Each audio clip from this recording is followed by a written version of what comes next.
Right, now we will discuss about the another lower respiratory tract structure, that is bronchi and the alveoli.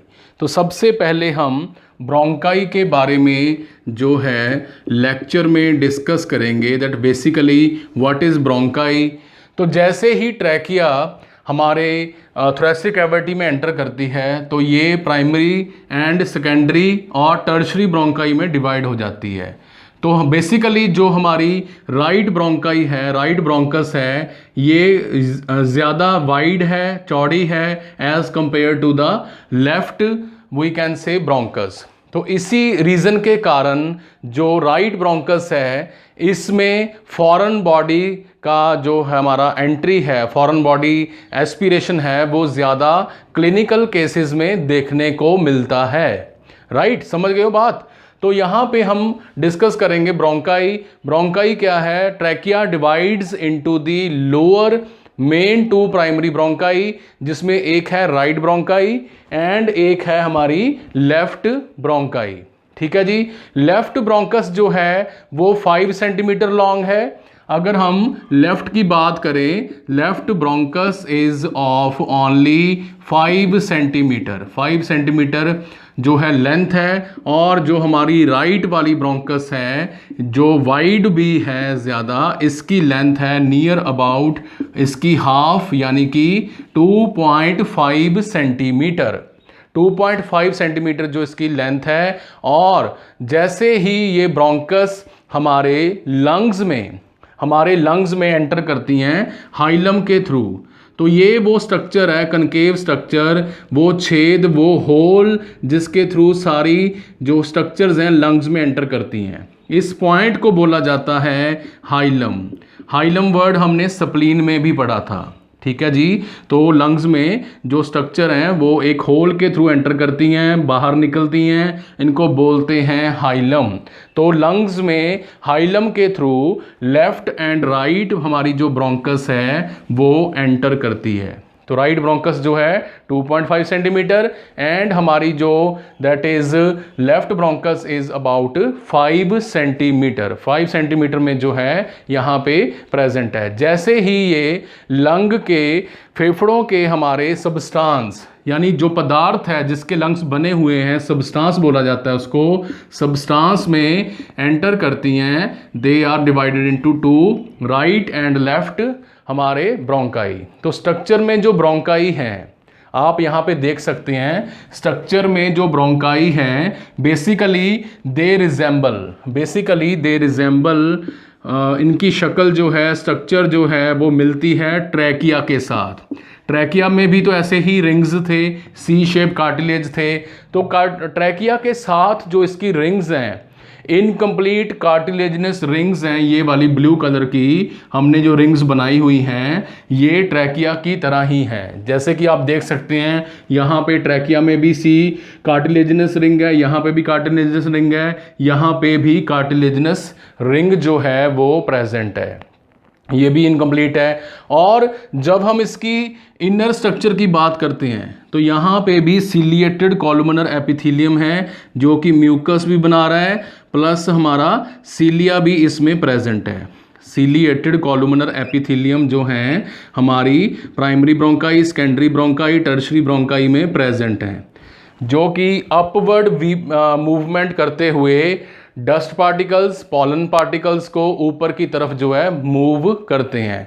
और eventually आखिर में क्या होता है कि ये सारे डस्ट पार्टिकल वेस्ट प्रोडक्ट जो है फैलम एक स्टिकी येलो कलर का जो फ्लूइड है फैलम, जिसको आम भाषा में बलगम भी बोला जाता है, रेशा भी बोला जाता है, उसमें कन्वर्ट होके ईसोफेगस में चली जाती है. अपबीट मूवमेंट होते हुए यहाँ से धीरे धीरे specially at the night time, और it is shifted into the oesophagus, या फिर इसको हमारी बॉडी जो है वो कफ आउट कर देती है. हर एक, यहाँ तक क्लियर है सभी को, कोई डाउट? ठीक है जी. हर एक जो प्राइमरी ब्रोंकाई है, हर एक प्राइमरी ब्रोंकाई लंग्स में एंटर करने के बाद आगे secondary bronchi, then tertiary bronchi में जो है वो डिवाइड हो जाती है. ईच प्राइमरी ब्रोंकस जैसे ही लंग्स में एंटर करती है इमीडिएटली ये डिवाइड हो जाती है into the smaller branches called secondary bronchi. उसके बाद और भी ज़्यादा हमारी माइन्यूट बहुत बहुत छोटी ब्रांचेस में ये डिवाइड हो जाती हैं, जिनको बोला जाता है टर्शरी ब्रोंकाई। टर्शरी ब्रोंकाई जो है ये बनती हैं। तो अगर हम इस स्ट्रक्चर को ओके जो है हमारे लंग्स में स्ट्रक्चर है, ठीक है, जैसे कि फॉर एग्जांपल ये ट्रैकिया आ गई, राइट ब्रोंकस, लेफ्ट ब्रोंकस, और यहाँ पे लंग्स आ गए, तो यहाँ पे कई सारी ब्रांचेस बन रही हैं, प्राइमरी, सेकेंडरी, टर्शरी। अगर हम इसको उल्टा कर दें यानी कि ऐसे कर दें तो ये एक हमारा ब्रोंकियल ट्री बन जाएगा, ठीक है जी। अगर हम इसको इन्वर्टेड कर दें तो ये हमारा एक क्या बन जाएगा, दैट इज़ ब्रोंकियल ट्री बन जाएगा।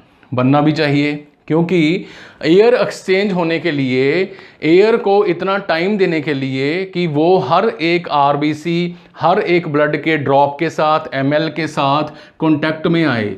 तो जैसे ही एयर यहाँ पे एंटर करती है और प्राइमरी, सेकेंडरी, टर्शरी की मिलियंस ऑफ ब्रांचेस में एंटर करती है, तो एंड में वो पहुँचती है इन द एल्वोलाई। एल्वोलाई कौन सा पॉइंट है, आखिरी पॉइंट है जहां पे आके ये हमारी एयर जो है पहुंचती है। इस एल्वोलाई में प्रेजेंट होती है रेस्पिरेटरी मेम्ब्रेन, ये वाली अंदरूनी मेम्ब्रेन एंडोथेलियल सेल्स की बनी हुई। ये जो मेम्ब्रेन है यहाँ पे आ रहे आरबीसी में से ऑक्सीजन जो है इनको देती है, लोडिंग बोला जाता है, ऑक्सीजन लोड कर दी जाती है, और कार्बन डाइऑक्साइड जो है वो बाहर की तरफ मूव कर जाती है। यहाँ पे ये बात ध्यान देने वाली है कि एल्वोलाई और हमारी प्राइमरी, सेकेंडरी, टर्शरी ब्रोंकाई के आसपास स्मूथ मसल्स प्रेजेंट होते हैं जो ऐसे कॉन्ट्रैक्ट करते हैं, और जैसे ही हम एयर को अंदर लेके आते हैं, सांस लेते हैं, तो एल्वोलाई फैल जाती हैं, ठीक है, और जैसे ही हम एक्सहेल करते हैं तो एल्वोलाई श्रिंक कर जाती हैं। एक लंग के अंदर each lung has near about we can say 3 crore के लगभग जो हैं हमारी बोथ लंग्स में 3 करोड़ एल्वोलाई हैं। इट मीन्स हर एक लंग में 1.5 करोड़ जो एल्वोलाई हैं वो प्रेजेंट है, तो काफ़ी बड़ी मात्रा होगी। बट इन सब का टारगेट क्या है, टारगेट एक ही है कि जैसे ही एयर अंदर आई, एल्वोलाई तक पहुंची, तो एल्वोलाई में एयर को इतना टाइम मिले कि वो गैस एक्सचेंज कर सके, कार्बन डाइऑक्साइड बाहर जा सके, और ऑक्सीजन अपने प्रेशर डिफरेंस के कारण ये गैस एक्सचेंज आराम से हो सके, ठीक है ना जी, आराम से जो है हो सके। तो हमारे लंग्स के अंदर 1.5 करोड़ एल्वोलाई हैं। Primary bronchi, secondary bronchi, tertiary bronchi में ये जो हमारी वी कैन से ट्रैकिया की ब्रांचेज हैं, लंग्स में एंटर करने के बाद इमीडिएटली ग्रेप लाइक स्ट्रक्चर पे जाके ख़त्म होती हैं, जैसे अंगूरों का, ग्रेप्स का गुच्छा होता है, ठीक है जी। Primary bronchi, secondary bronchi and tertiary bronchi, तो इसको बोलते हैं हमारा, दैट इज द स्ट्रक्चर है जो कि लोब्यूल बनाती है, नीचे जाके लोब्यूल्स में प्रेजेंट है हमारे जो है एल्वोलाई स्ट्रक्चर प्रेजेंट है, ठीक है जी। यहाँ तक सभी को क्लियर है। हर एक ब्रोंकाई के आसपास मैंने बताया कि क्या प्रेजेंट है, स्मूथ मसल लेयर प्रेजेंट है, स्मूथ मसल लेयर जो है वो प्रेजेंट है। यही वो स्मूथ मसल लेयर है जो इसकी कंस्ट्रिक्शन में, टाइट होने में और डायलेट होने में, जिसको क्या बोला जाता है, उसको बोला जाता है bronchoconstriction and bronchodilation. Bronchoconstriction and bronchodilation जो है वो कौन करवा रहा है, हमारे एल्वोलाई और टर्शरी ब्रोंकाइस के आसपास यहाँ पे प्रेजेंट हैं, स्मूथ मसल लेयर प्रेजेंट है जो कि हमारे सिंपैथेटिक, पैरासिम्पैथेटिक नर्वस सिस्टम के इशारे पे जो है यहाँ पे ब्रोंको कंस्ट्रिक्शन। यस प्लीज़, क्या क्या हो सकता है, ब्रोंकियोल्स का जो हमारा डायामीटर है, पाइप का जो घेरा है, डायामीटर है, वो कम हो जाएगा, ब्रोंको कॉन्स्ट्रिक्शन हो जाएगी। क्या हो जाएगी, ब्रोंको कंस्ट्रिक्शन। और अगर ये स्मूथ मसल रिलैक्स कर गए तो हो जाएगी ब्रोंको डायलेशन। तो जैसे ही हम रनिंग करना शुरू कर देते हैं तो हमारी ब्रोंको डायलेशन होने के साथ ये ब्रोंकियोल्स का डायमीटर बढ़ जाता है एल्वोलाई में ज़्यादा हवा आएगी, ज़्यादा हवा आएगी तो ज़्यादा गैस एक्सचेंज होगा।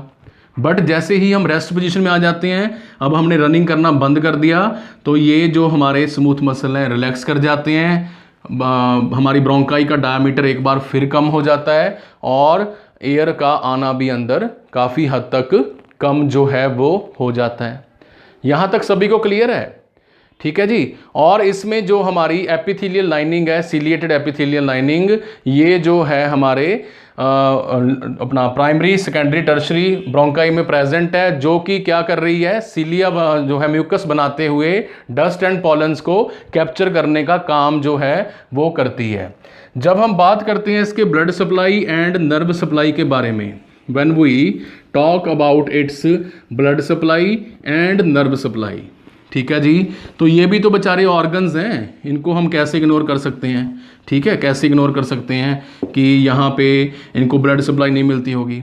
लंग्स के अंदर तो इतनी ज़्यादा ब्लड सप्लाई है कि अगर स्टैब इंजरी, ब्लंट इंजरी हो जाए, लंग्स पंक्चर हो जाएं, तो इमीडिएट डेथ जो है, फेटल इंजरी हो सकती है, डेथ हो सकती है। तो ब्लड सप्लाई की बात करें, सबसे पहले हमारे खुद जो प्राइमरी ब्रोंकाई, टर्शरी ब्रोंकाई हैं, तो यहाँ पे ब्लड सप्लाई की बात करें, नंबर 1 पे आएगा, ऑब्वियस है, आर्टीरियल ब्लड सप्लाई। तो हमारे जो ब्रोंकाई हैं, इनको आर्टीरियल ब्लड सप्लाई कहाँ से मिल रही है? From the branches of left and right bronchial arteries. हमारा जो right and left bronchial arteries जो हैं, ब्रोंकियल आर्टरीज जो हैं, इनको ब्लड सप्लाई करती हैं। और इनका जो हमारा राइट एंड लेफ्ट, और इनका जो वीनस ड्रेनेज है, that is carried by bronchial when. Venus drainage जो है वो ब्रोंकियल वेन्स के द्वारा जो है कैरी किया जाता है, bronchial veins. And when we talk about the nerve supply की बात करें, तो वेगस स्टिमुलेशन जो है, यहाँ पे please noted down, nerve supply, bronchi की नर्व सप्लाई पढ़ रहे हैं हम, एल्वोलाई की नर्व सप्लाई पढ़ रहे हैं। कैसे पता चलता है इनको कि अभी ब्रोंको कंस्ट्रिक्शन करनी है, ब्रोंको डायलेशन करनी है? नर्व सप्लाई की हेल्प के साथ पता चलता है। ठीक है जी। तो यहाँ पे पैरासिम्पैथेटिक नर्वस सिस्टम जो है, parasympathetic nervous system, please note it down, parasympathetic nervous system इसकी कॉन्ट्रैक्शन करता है, यानी कि acetyl choline, please note it down, acetyl choline जो है इसकी कॉन्ट्रैक्शन करती है, और सिंपैथेटिक नर्वस सिस्टम इसको डायलेशन करने का काम करता है। ब्रोंको डायलेशन, ब्रोंको कंस्ट्रिक्शन, ठीक है, contraction, bronchoconstriction, bronchoconstriction, same ही मीनिंग है। तो यहाँ पे हमने देखा कि parasympathetic nervous system acetylcholine की हेल्प के साथ क्या कर रहा है, यहाँ पे इसकी कॉन्ट्रैक्शन जो है वो कर रहा है।